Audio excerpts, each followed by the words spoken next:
গাছ পাকা কাঁঠাল গাছ থেকে নিয়ে এসে পেড়েই ভাঙতে চলেছি গাইস। আসলে উপরে দেখা যাচ্ছে হচ্ছে কাঁচা, বাট এটার ভিতরের রোয়াগুলো একদমই নরম।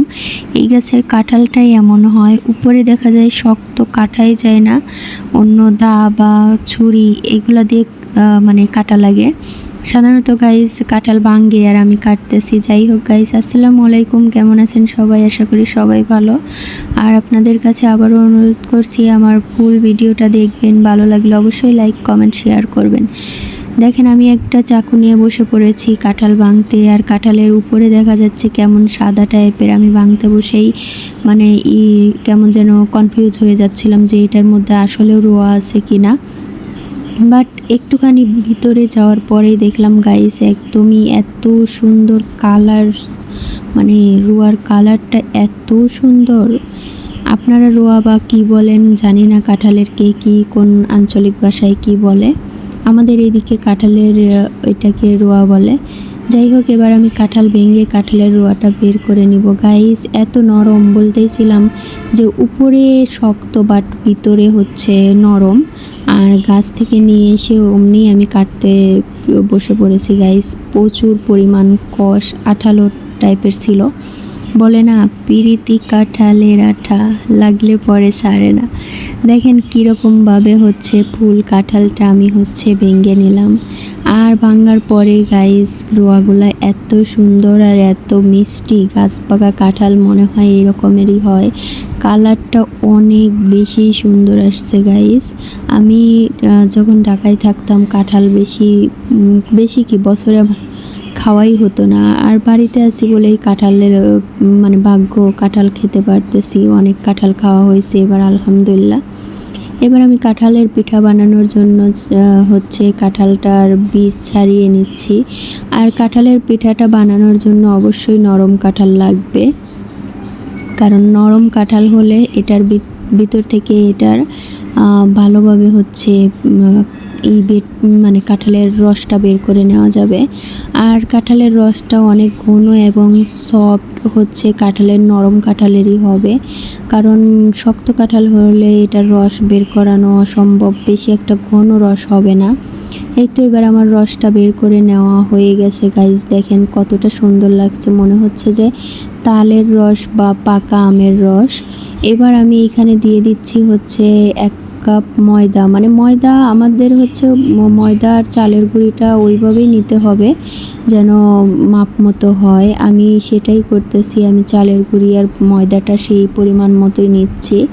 এইখানে কতটুকু নিয়েছি বা পরিমাণে কতটুকু আমি সেটা বলতে পারছি না, কারণ আমার কাঁঠালের রস যতটুকু অনুযায়ী আমি ততটুকুই হচ্ছে সেইভাবে আমি হচ্ছে এই ময়দা বা হচ্ছে চালের গুঁড়িটা মিক্স করব। এবার আমি এখানে দিয়ে দিলাম হচ্ছে চিনি, পরিমাণ মতো চিনি। আর আমার কাঁঠালটাও অনেক বেশি মিষ্টি ছিল, এর কারণে বেশি একটা চিনি না দিলেও হবে। এরপর দিয়ে দিলাম স্বাদ মতো লবণ। লবণটা দিলে একটু মিষ্টি জিনিসের টেস্ট বাড়ে, এর জন্যই হচ্ছে পরিমাণ মতো লবণটা দিয়ে দিলাম। এইবার আমি মাখিয়ে নিব, দেখব কতটুকু মানে মেশাতে হবে বা আরও মেশানো লাগবে কি না, এটা মাখানোর পরেই বোঝা যাবে। এবার আমি ভালো মতো করে মিশিয়ে নেব। আর গাইস মাখানোর মধ্যেই কথা, মানে ভালো মতো হচ্ছে এটার মাখলে দেখা যায় বড়াটাও হচ্ছে ভালো সুন্দর হবে। এটা দিয়ে কিন্তু তেলের পিঠাও হবে, কাঁঠালের রস দিয়ে তেলের পিঠাও গাইস অনেক বেশি সুন্দর হয়। আমার কিন্তু পরিমাণে আরও কিছু ময়দা চালের গুঁড়ি লাগছিল, সেইটা স্কিপ করেছি, দেখানো হয় নাই। তারপরে আমি হচ্ছে এটা এরকমভাবে একটা ব্যাটার তৈরি করে নিয়েছি। ব্যাটারটা বেশি ঘনও হবে না, বেশি পাতলাও হবে না। আমি যেরকম করেছি গাইস ওই রকম করলে বড়াটা অনেক বেশি মানে ফ্লাফি, অনেক বেশি হচ্ছে ফুলবে, আর ভিতরেও হচ্ছে অনেক সুন্দর সফট হবে। তারপরে একটা কড়াই বসিয়ে দিলাম, এটা আমাদের লোহার কড়াই, এর জন্যই এতটা কালো কুচকুচে লোহার কড়াই। এবার কড়াইতে তেল দিয়ে দিয়েছি গাইস পরিমাণ মতো, যেহেতু হচ্ছে ডুবো তেলে ভাজবো এর জন্য তেলটাও একটু বেশিই দিয়েছি।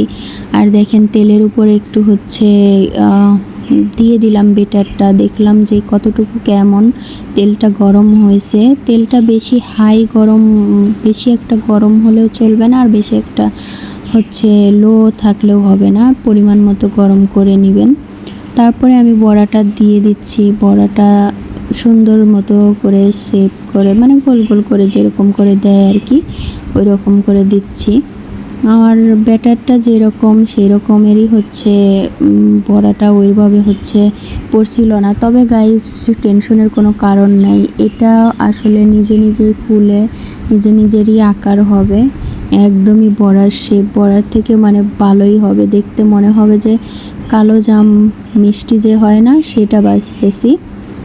এই তো দেখেন আমার মোটামুটি দিছি, মানে প্রথম তো আর বেশি একটা দিব না, তার পরবর্তীতে হচ্ছে বাজতে গেলে আমি ফুল একদম ফুল করেই দিব। দেখেন আপনা আপনি কিন্তু বাজা শুরু করে দিয়েছে, কারণ হচ্ছে এতটাই সফট আর নরম এই বড়াটা হচ্ছে হলো হয়, এর জন্য ভিতরে অনেক বেশি ফুলে একদম আপনা আপনি ফুলে কিন্তু তেলের উপর ভেসে উঠেছে গাইস। আর কাঁঠালের যে বাছতে গিয়ে কাঁঠালের যে একটা সেন্ট আছে, ওইটা সুন্দর মতো একটা সেন্ট পাবেন, সেন্টটা সেই সুন্দর লাগে। আর যারা কাঁঠালের মানে রোয়া দিয়ে এইভাবে বড়া খান নাই, তারা একবার হলেও খেয়ে দেখতে পারেন, দেখে মনে হবে যে পুরাপুরি একদমই তালের বড়া। মানে যে কেউ মিস্টেক করে ফেলাইবে যদি না দেখে খায়, তাহলে মানে উপর থেকে বুঝতে পারবে যে এটা তালের বড়া, খাওয়ার পরে না বুঝতে পারবে তখন কাঁঠালের টেস্ট আসবে, যে এটা কাঁঠালের সেন্ট উঠছে কাঁঠালের বড়া। এবার আমার ব্রাউন কালার কিন্তু হয়ে গেছে, দেখেন কি সুন্দর ব্রাউন কালার করে আমি একদম ভেজে নিলাম।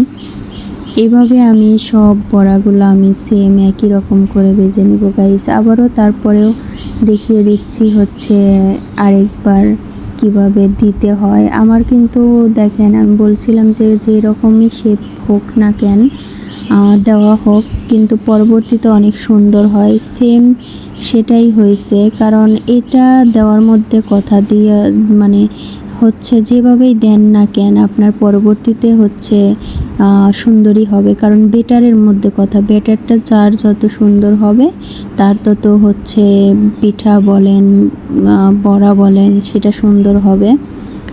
আমাদের এটা হচ্ছে যেহেতু তালের বড়াও এরকমেরই হয়, এর জন্যই আর কি আমি বারবার বড়া বলছি, কাঁঠালের বড়া।